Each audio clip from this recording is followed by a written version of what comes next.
You think you know Cliff Richard. The bright smile, the gentle songs, the knighthood, the 65 years of packed concert halls. He is one of the most successful recording artists Britain has ever produced, a man whose Christmas songs still play in living rooms every December. But behind the polished image of Sir Cliff Richard is a much quieter story, one built on grief, discipline, false accusation, and a solitude he has only recently begun to speak about openly. This is not a story of scandal. It is a story of a man who gave almost everything he had to his career and who is now, in his mid-80s, honestly reckoning with what that choice cost him. Cliff Richard was born Harry Roger Webb on the 14th of October, 1940, in Lucknow, in what was then British India. His father, Roger Oscar Webb, worked in catering services for the Indian Railways, and his mother, Dorothy Marie Daisley, came from a hard-working Anglo-Indian family.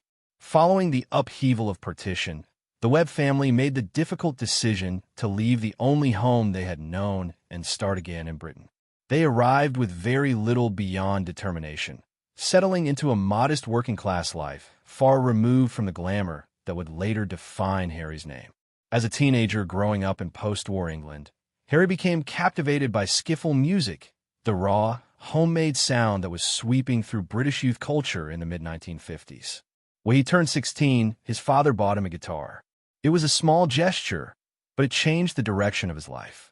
In 1957, he formed a school vocal group and soon after joined a local skiffle band. His father's belief in him mattered enormously. Cliff has said many times since that his father was the one who gave him his start, sensing something in his son before anyone else did. That encouragement did not last long. Roger Webb died while Cliff was still a young man, and the loss left a wound that never fully closed.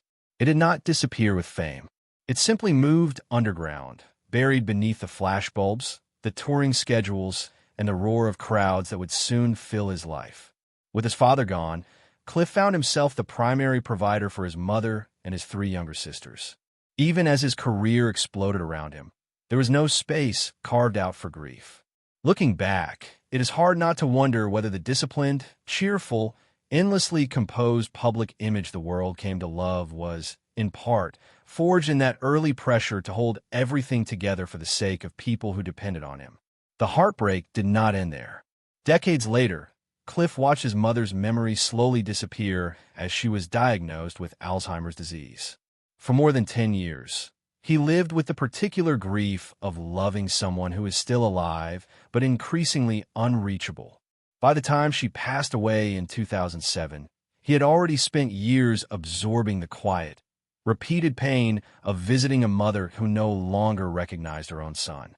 Then, in 2016, tragedy struck again.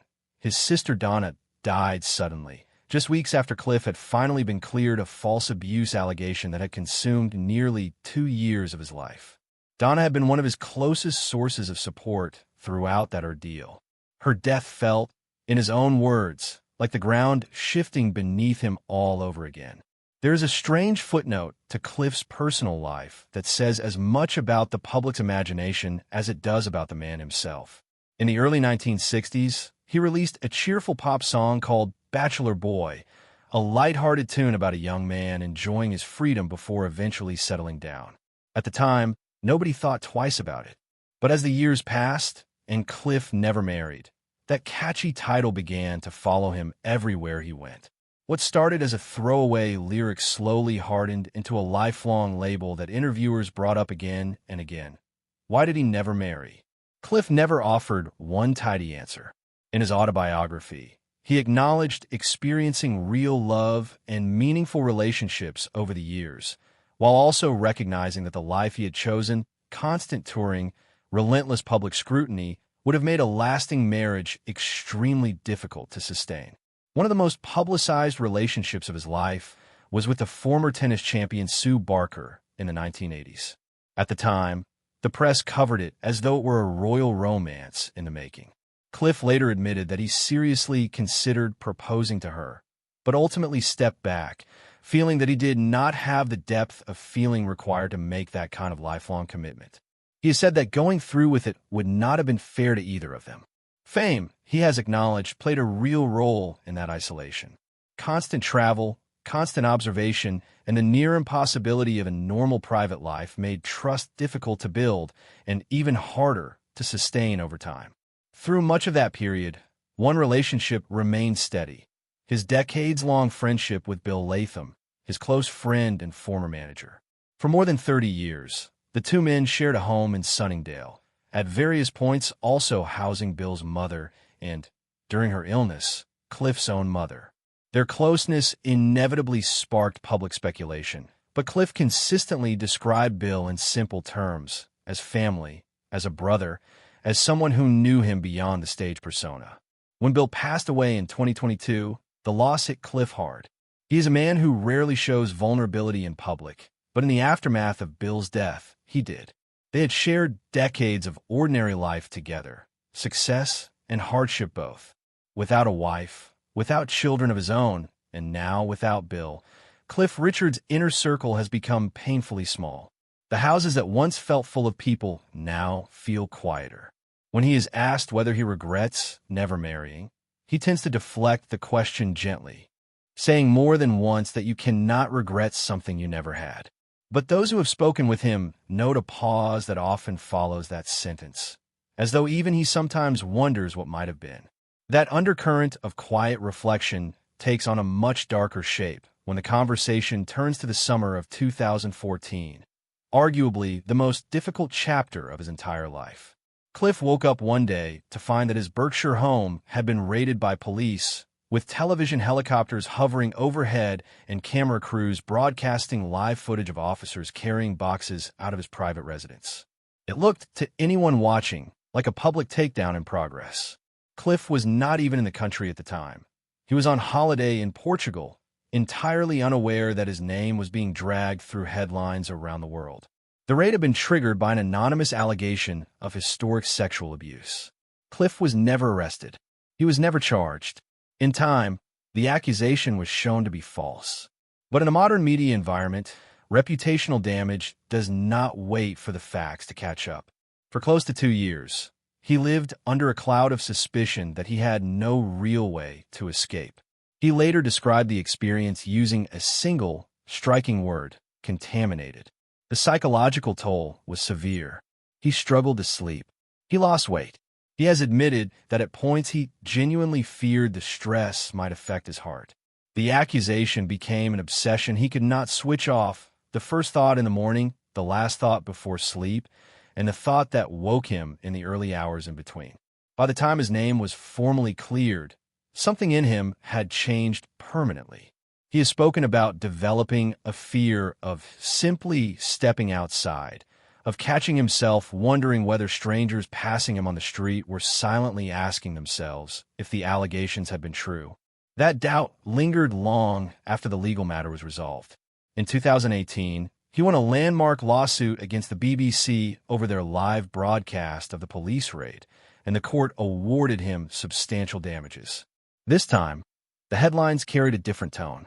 But for Cliff, the legal victory did not undo the emotional damage. He has said more than once that once a person's name has been dragged through the mud in that way, it can never be made entirely clean again.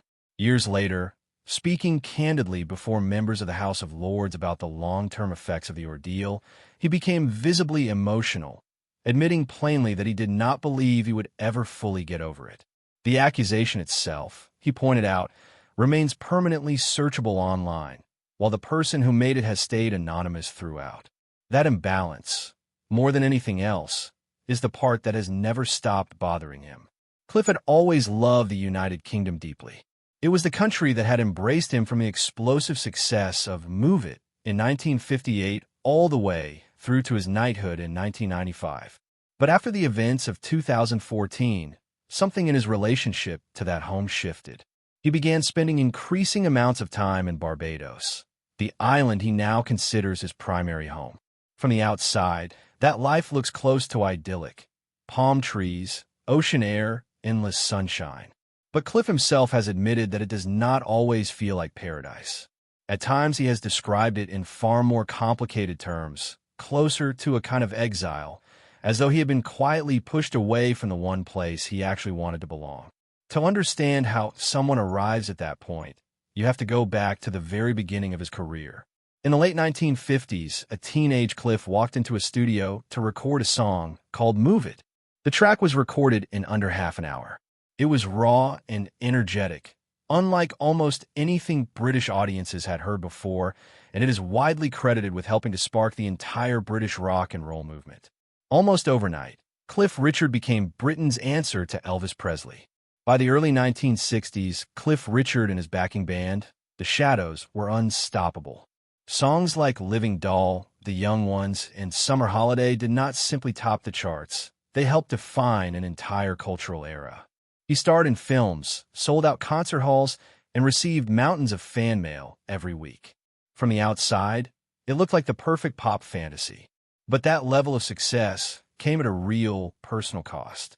While friends back home were settling into ordinary adult routines, marriages, homes, families, Cliff was living out of tour buses and recording studios, moving constantly from one commitment to the next.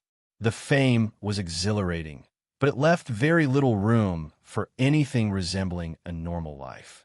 Then, at the height of his success in 1964, at just 24 years old, Cliff made a decision that stunned the music industry. He became a born-again Christian, at a moment when many of his peers were leaning further into rebellion and scandal. Cliff moved in the opposite direction.